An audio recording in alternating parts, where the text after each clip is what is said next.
নমস্কার,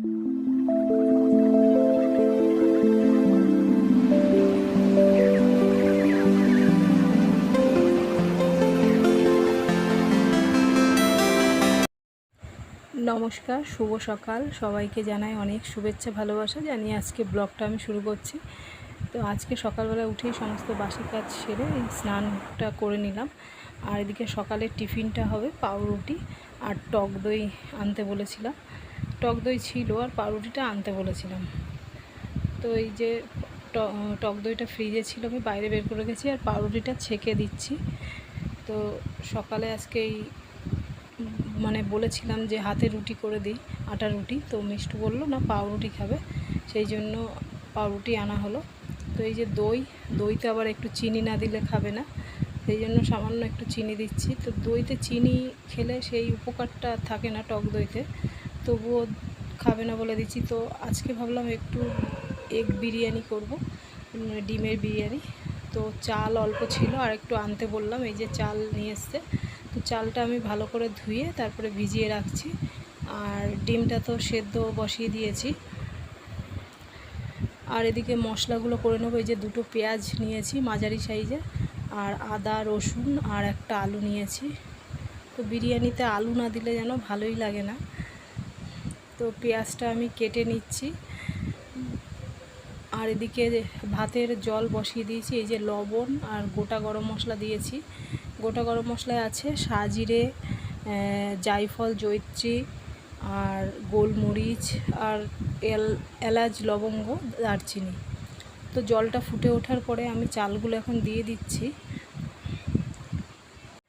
তো আগে যেমন ঘন ঘন একটু বিরিয়ানি খাওয়া হতো, তো এখন আর সেটা হয় না, কারণ ওর বাবা আর মাংস খাচ্ছে না বলে আর বিরিয়ানিও আর আনা হচ্ছে না। তো মিষ্টু আর ওর দাদুর জন্য সেদিন 1 প্যাকেট বিরিয়ানি এনে দিয়েছে। তো যেহেতু ওর বাবা খায় না বলে আমি আর খেতে পাচ্ছি না। যাই হোক, একজন না খেলে কেমন লাগে। তো চালটা দেওয়ার পর একটু ভিনিগার দিয়েছি, লেবু দিলেও হয়, তো লেবু নেই আমার কাছে। তো অনেক দিন থেকেই ভাবছি একটু বিরিয়ানি খাবো, সেই জন্য ভাবলাম যে ডিম দিয়ে বিরিয়ানি করলে ওর বাবাও খেতে পারবে, আমরা সবাই বাড়িতে একসাথে খেতে পারবো। তো সেই জন্য ভাবলাম তাহলে আজকে একটু করি, অনেক দিন থেকেই খেতে তো ইচ্ছে করছে। তো ডিমগুলো আমি সিদ্ধ বসিয়ে দিয়েছিলাম। প্রেশার কুকারে দিলে একটা সিটি দিলেই তাড়াতাড়ি ডিমগুলো সেদ্ধ হয়ে যেত, কিন্তু যেহেতু আমি যদি আবার ফেটে যায় তো সব বাইরে বেরিয়ে যাবে, সেই জন্য আমি বাটিতে গ্যাসের জোরটা কমিয়ে দিয়েছি। তো সেদ্ধ করার পর কিছুক্ষণ নামিয়ে রেখেছিলাম, আর অনেকক্ষণ একটু ঠান্ডা জলে ভিজিয়ে রেখেছি যে খোলাগুলো যাতে তাড়াতাড়ি ছাড়িয়ে যায়। তো এদিকে ডিমগুলো আমার কাছে যেহেতু ছুরি নেই, সেই জন্য এই ডিমগুলো একটু চিড়ে চিড়ে দিচ্ছি চামচের এটা দিয়ে, চামচের ওই হাতলটা দিয়ে। তো ডিমগুলো 4টে ডিম। আর এদিকে কড়াইতে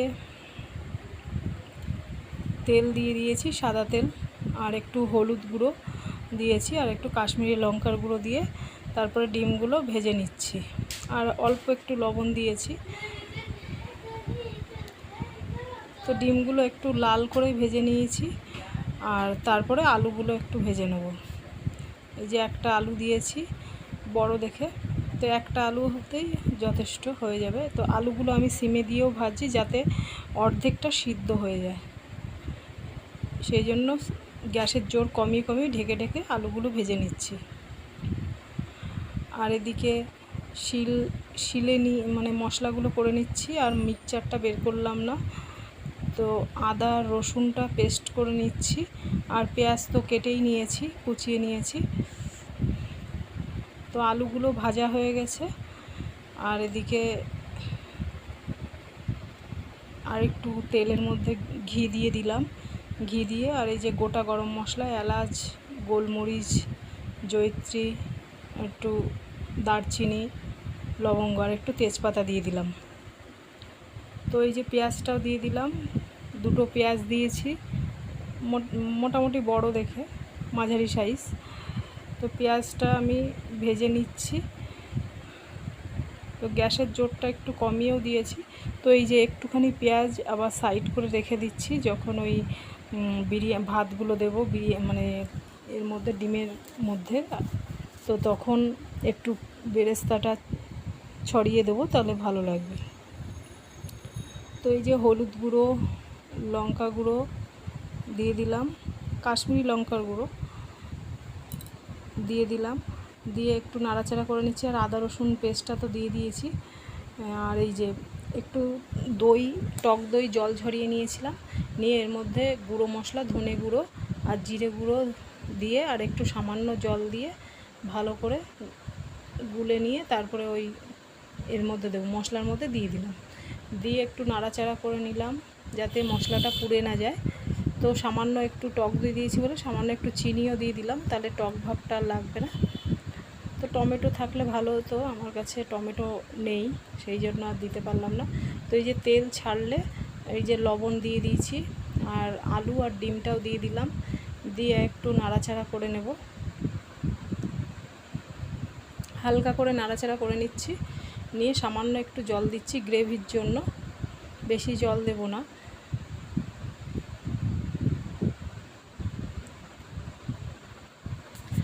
তো সামান্য জল দিয়েছি, দিয়ে একটু ঢেকে রাখছি। ঢাকনা খুলে দেখলাম এই যে জলটা মানে গ্রেভিটা একটু ঘন হয়েছে। তো এখন একটু 3টে কাঁচা লঙ্কা চেরা দিয়ে দিলাম, লঙ্কাটা একটু দিতে ভুলে গেছিলাম, সেই কারণে এখন লঙ্কাটা দিয়ে দিলাম। যাই হোক, তো এবার একটু গোলাপ জল দিয়ে দিলাম 1 চামচ, আর 1 চামচ দিয়ে দিচ্ছি কেওড়া জল। আর এই যে একটু মিঠা আতর দুধ ছিল, সকালবেলা মিষ্টুকে যে দুধ দিয়েছি, তো একটুখানি দুধ রেখে দিয়েছিলাম, সেই দুধ মধ্যে মিঠা আতর দিয়েছি। তো এই যে আমি একটু গ্রেভি তুলে রাখছি বাটিতে, ওই যখন ভাতটা দেব উপর থেকে গ্রেভিটা দিয়ে দেবো। তো এই যে দেখো ভাতগুলো কী সুন্দর ঝরঝরে হয়েছে, মানে খুব শক্ত হয়নি, খুব নরমও হয়নি, মোটামুটি মানে মিডিয়াম। তো এই যে আমি ভাত দিয়ে দিচ্ছি এর উপরে, তো পুরো ভাতটাই আমি দিয়ে দিচ্ছি।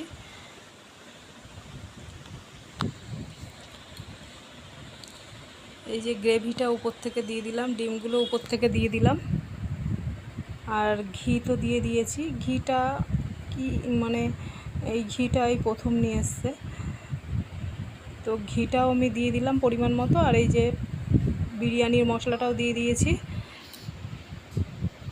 আর উপর থেকে এই যে সেই পেঁয়াজটা তুলে রেখেছিলাম, পেঁয়াজটা ছড়িয়ে দিলাম, দিয়ে এবার ঢেকে দিলাম গ্যাসের জোরটা একদম কমিয়ে। তো এই যে 15 মিনিট রেখেছিলাম, রেখে 10 মিনিট আবার করে রেখেছিলাম। এই যে এখন মিষ্টুকে আর দাদুকে দেবো, খিদে পেয়ে গেছে, তো দুজনকে দিয়ে দেবো। তো বিরিয়ানিটা মনে হচ্ছে ভালোই হয়েছে। সঙ্গে সঙ্গে দেখলাম বিরিয়ানির বেশ গন্ধটা ভালো বেরিয়েছে।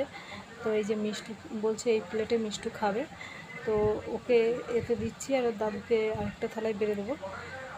তো বিরিয়ানিটা দেখে তো মনে হচ্ছে খুব ভালো মানে হয়েছে, খেতেও মনে হচ্ছে ভালোই হবে, আর গন্ধটাও খুব ভালো বেরিয়েছে। তো দুজনকে খেতে দিয়ে দিলাম, আর আমি আর ওর বাবা একটু বাদে খাবো, ওর বাবা স্নান করে আসলে তারপরে দুজন একসাথে খাবো। তো দেখো এই যে বিরিয়ানিটা পুরো মনে হচ্ছে দোকানের মানে বিরিয়ানির মতো লাগছে। তো আজকের মতো ভিডিওটা এখানেই শেষ করছি, আর ভালো থাকবে, সুস্থ থাকবে, নমস্কার।